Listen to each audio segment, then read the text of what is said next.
Hi and welcome to the Zen Supermom podcast.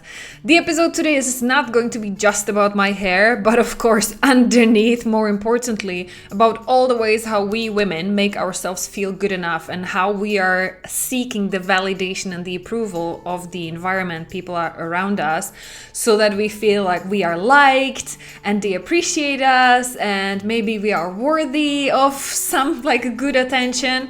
So if you are basing your self-worth on how you look, on your body, or how smart your brain is, or how much you can sacrifice yourself for helping others and being nurturing, empathetic, somebody who puts others first, no matter what way you use to get the appreciation and validation of others, then let's talk. This episode is going to be for you.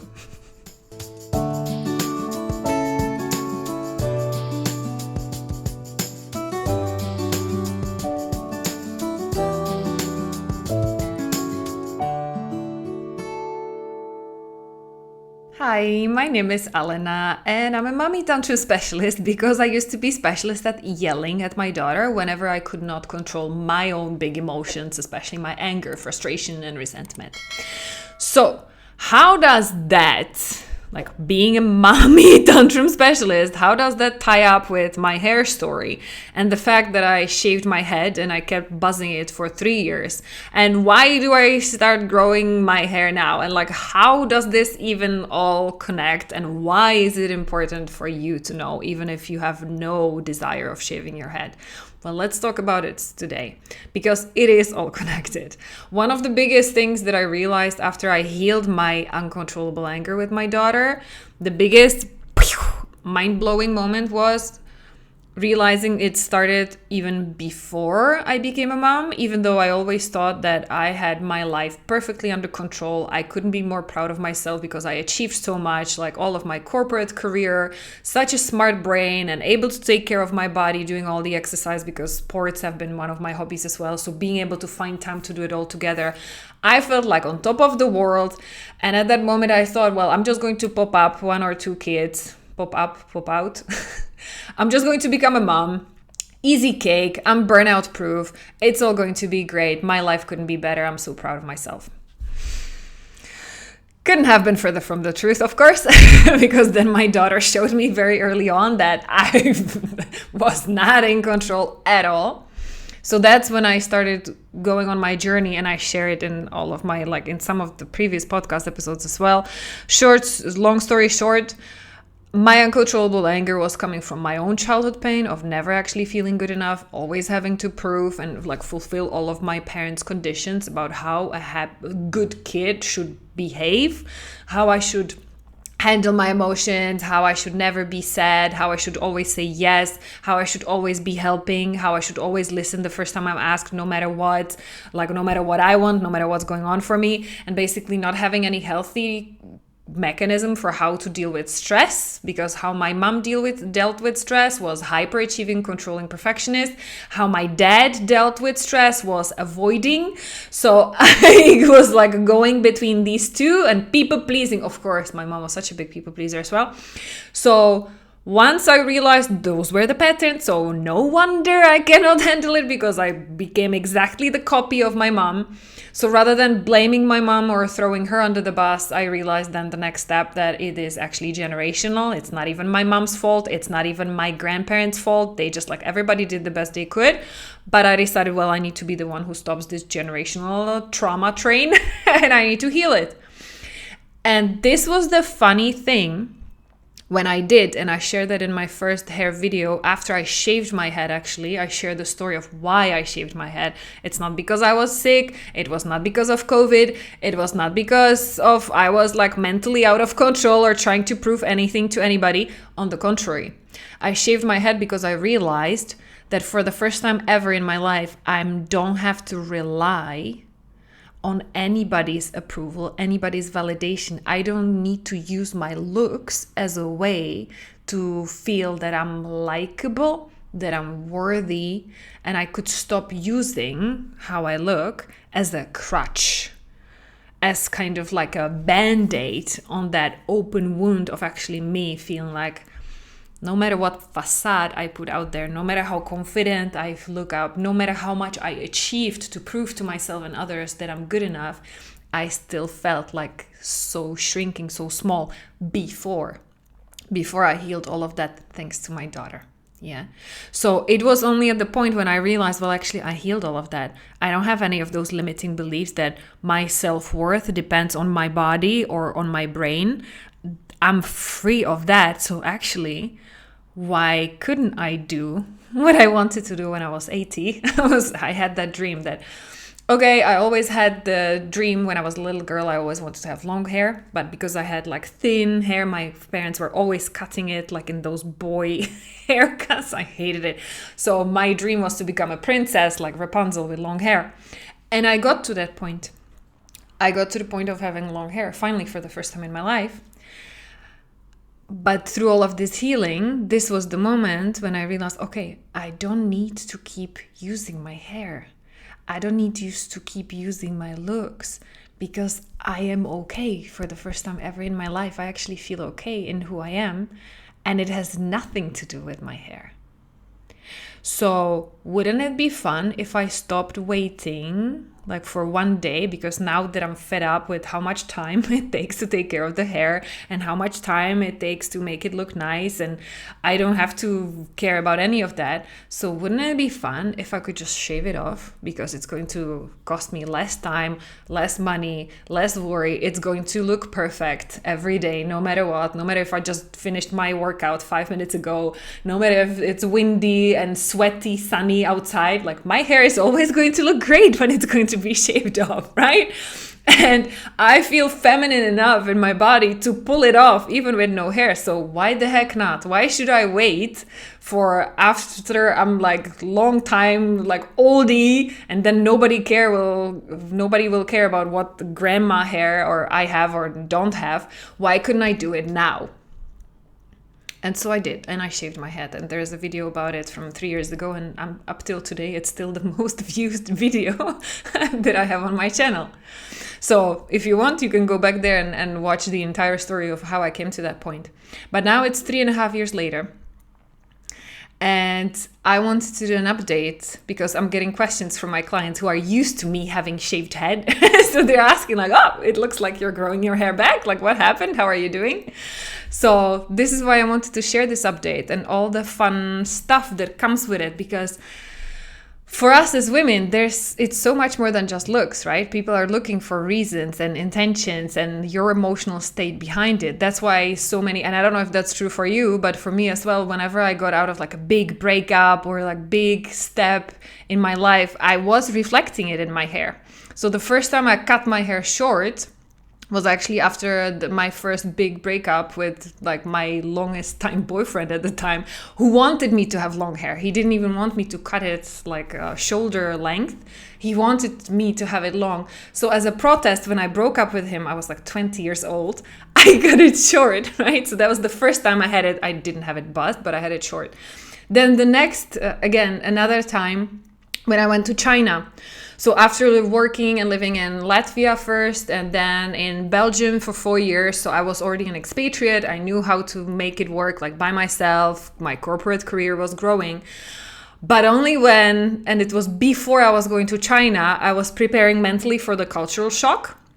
And I was getting ready, okay, I'm going to be probably one of not many blonde people who are like naturally blonde, not dyed, like not dyed hair, not colored hair. I'm going to be one of the tallest because I'm 170 centimeters. And for them, like for the culture in China, like that's very tall. So I'm going to stand out anyways. So again, who cares? Like, why couldn't I have fun? And there was a girl at the gym where I was going, and she had like similar features and similar hair color and eye color and everything. And she was rocking this super short pixie cut that she bleached white. So I was like, wouldn't it be fun? I'm going to look like a weirdo, like an alien anyways in China. So wouldn't it be fun? Could I pull it off if I had like a short bleached white pixie? So I did that, right? So it was like, think about it. I want to invite you.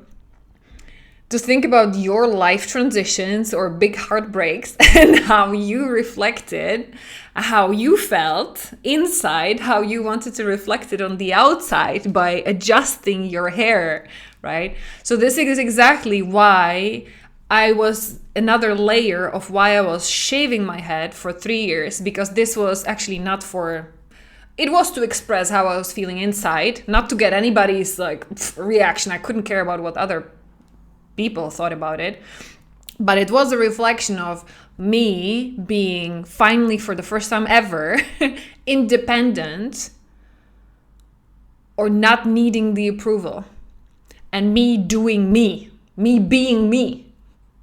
Yeah. And I loved it because it was kind of my statement and confirmation to myself. It was kind of like a detox or rehab from that people-pleasing, victim-y, not good enough, low self-confidence, low self-worth emotions inside of me. Every time I looked at the mirror, I smiled at myself because I was like, there's my girl. There's my girl who's not afraid of like whatever other people think, because her self-worth is based here and nobody can take away from me.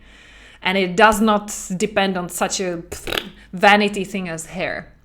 Yeah, so that's why I kept rocking it and I kept having fun with it for 3 years. And why did I start growing my hair again? Was again me listening to what was coming out from inside of me. It's not that I need the approval again. It was really as simple as, I remember it was Sunday afternoon.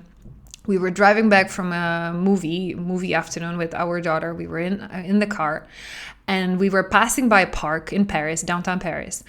And I saw a girl who was running just out of the park on the street. And she actually, it's as if I saw myself, like the younger version of myself. This is who I was before I had my daughter. She had like cute running stuff. She had a baseball hat. And through that, like the back side of the hat, there was this ponytail like chung, chung, chung, chung as she was running. And I just looked at her and it was like, yeah, bing, this is me. And wouldn't it be fun if I had this feeling in my body again? Because in that moment, I could connect like with how I used to feel when I was running. The freedom of it, the strength of it, I felt, and the hair part of it was somehow, it was part of that feeling for me. Yeah. Again, not trying to prove anything to anybody. This was how I felt having hair. And even though it was like sticky and sweaty, it was just like fun feeling the hair, having it again. So that was actually the moment that did it for me. Like there's nothing deeper than that. It was me connecting with that feeling, how I used to feel before. And I'm not going back to running. I used to run a lot and it hurt my knee. So now I'm more into like more lower impact exercise. But I'm doing much more of that again than during the first 8 years of my daughter's life. So I'm coming back to that. And this is what I feel is that energy rising at me, and the hair is just a reflection of it. Not doing it because I want to get reaction from the outside, but it's a reflection of what's going on inside of me. And it's me getting to the identity of who I want to be for me, if it makes sense. Yeah. So this is where I'm already getting at. And it's not just about my hair, but it's also, I'm changing my routines, like my time routines, my exercise routine. I'm inserting more and more of exercise inside and different kinds of exercise, because compared to this is a very important point I want also all the moms to get. Stop trying to get to the old you that you loved in the past before you became a mom. Because it's not about that. You will never find her back. She's gone. And that's a good thing, right? The old me who used to run a lot, she was doing it because she was a hyperachiever. She was doing it because she was trying to prove to other people that even though she's getting older, she can stay fit and lean and ripped. So I was doing it. I was pushing. I was running 5 times a week, 10 kilometers a day, because I was trying to prove something to somebody. I was trying to prove all those women that I judged as lazy, that I have the discipline to wake up. I was waking up at 5 a.m. so that I could do my run between 5 and 6. Yeah, I was waking up. Yeah, wait, just so that I don't lie to you, because I want to get it straight. I was waking up at 5:30 so that 5:45 I could run out of the door. I could be back at 6:45. I could take a shower and then continue my morning routine as if nothing happened. Like normally I would wake up at 6:30. So now I just pushed it basically by 15 minutes, yeah? So that I could get ready for work, and 7:30 usually I was leaving my apartment for work, yeah? So I did that. I was doing that 5 days a week. Even when I was traveling for business trips, I remember in Madrid, I was like, I always packed my running shoes, and I was always asking my colleagues. I even made some meetings with my colleagues who loved running as well. We met at 5:45 in front of the hotel, and we ran through the city, right? And while chatting and having not a business meeting really, but getting to know each other, like connecting, because I was a human resources director. So it was great for me to meet the leaders outside of the boardroom, but get to know them as persons, like as people, real people, and getting to know how they think and connecting by doing something we both loved. So I had a few running meetings in the morning actually. So that was fun. But why I was doing it 5 times a week by myself, no matter what, why I had such a strict, rigid routine was because it was my hyperachiever pushing it. Yes. So that's coming back to my explanation why you will never want to go back to the old you, because that's the traumatized you. That's the you who was still trying to prove she's good enough. And I was using my discipline, my strong will as a way to push myself. And I pushed myself too hard, and everybody was warning me, of course. And I was like, you're like weak wussies. Like, I'm going to make it, and my body can do whatever my smart brain tells it to, and I can train into it. Of course, you can imagine how it ended up. So I hurt my knee again because my knee was hurt already before, and I just overtrained it. I didn't give it enough time to rest, so it snapped again. My ligament snapped, and of course I had to stop running. I was forced. So when sharing my story about why I'm growing my hair again, it's not to go back to the running me. I will not be running again, not that intense way anymore. Anyways, and that's not the point. The point is to get myself feel the way I felt in my body. That I felt like I love my body, myself. I'm not trying to prove anything to anybody. Again, for the first time ever in my life after I healed. I'm not doing this for people's appreciation. I'm not doing this to get attention. Another funny side story. I met, and I will need to say that to my husband because I didn't even tell him, I didn't want to make him upset.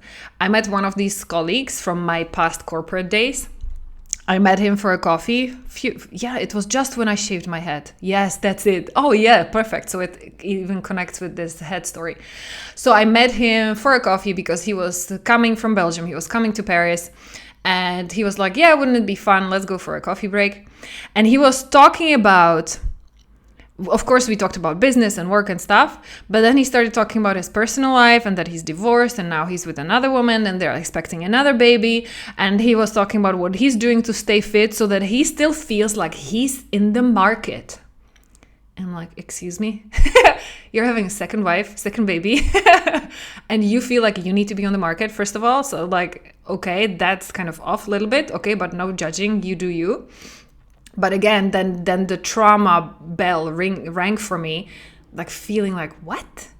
You feel it's exactly the same thing that I used to be doing. I felt like I need to use my body as kind of confirmation or like to attract people so that I can feel good that I'm still in the market, that I'm not old and that I'm still desired, that I still look okay. Like, what? It's like, no, thank you. That's exactly why I shaved my head. And I told him like, I could not care less about being in the market. And even if I didn't have my husband, who I loved very much, thank you very much, I'm beyond that. That's when I realized like, wow, most of the people actually go through their lives even after they get married. That's why I guess, I could have thought about it. Of course, that's why there's so much plastic surgery and Botox and I don't know, like all enhancements and things getting bigger in different places. No judgment. If that's what you feel like you need to be doing, do it. Who am I to judge you? I just want you to explore, why are you doing it? If you're doing that to make yourself happy, so if nobody would know about it, if you had no Instagram and you were living on a deserted island by yourself, would you still do it? That's a great check for myself. If nobody ever found out, nobody ever gave you any compliment, would you still do that thing to your body? Would you still do that thing to your hair? So for me, that's the most important question where I keep myself in check, because the generational trauma of not being good enough and feeling like I have to prove something to somebody, it keeps sneaking in the most funny ways, right? So I keep myself in check by verifying, who am I doing this for? Am I doing this still for me? And how would it look like if I did it for me? And I didn't care about what anybody else thinks. I didn't care about their reaction. If I knew I was going to be loved and appreciated by the people for me, for who I am, not how I look or what I do, what decisions would I make? How would my decisions be different? Okay, that's my compass. And that's my hair story, right? So I hope it was useful for somebody who's watching and looking and catching the patterns in your own life. What have you been doing? Try to convince other people and yourself that you're okay. What have you been doing trying to catch up with the age, with the biological age? Because you're grieving the old, younger version of yourself who you think was better than who you are now. What are all the ways how you're torturing yourself, how you're telling yourself the story that you're not okay and that you need to try harder and do better so that one day you can feel happy again? Think twice. Yeah. And I'm sending you a big hug because I can I can resonate with that, and there's a part of me who remembers how it used to feel. So I hope that while you keep on with your hair routine and your beauty regimes and your exercise and diet regimes, just all I'm doing is planting a seed so that you start realizing, for whom are you doing it for? Is it worth it? And what if you could actually heal it so that you start living the life in a way that you like it? Not from a place of selfish, egocentric, narcissistic, aggressive, whatever, but actually from the true you. There's so much talk outside about the authentic self and your real voice and stuff. Well, that's exactly what it is, right? So how would it feel if you connect with that? And if you realize that there is a part of you underneath all of these layers of expectations and judging and whatever happened to you as you were growing up and in your teenage years, no matter what people said about you or your body or your brain, there's a part of you underneath who already knows what you're worth. And wouldn't it be fun if you could touch with her, and if you could connect with her, and if you could become more of her again? Deeply grounded in the knowing that you are essentially good enough and you don't have to try any harder. Wouldn't it be fun? So I hope this was helpful. If you got triggered in any way and you felt judged, or you're judging me right now, totally fine. I'm sending you a big hug anyways. And I look forward to seeing you in some of the other podcast episodes of the Zen Supermom. Take care.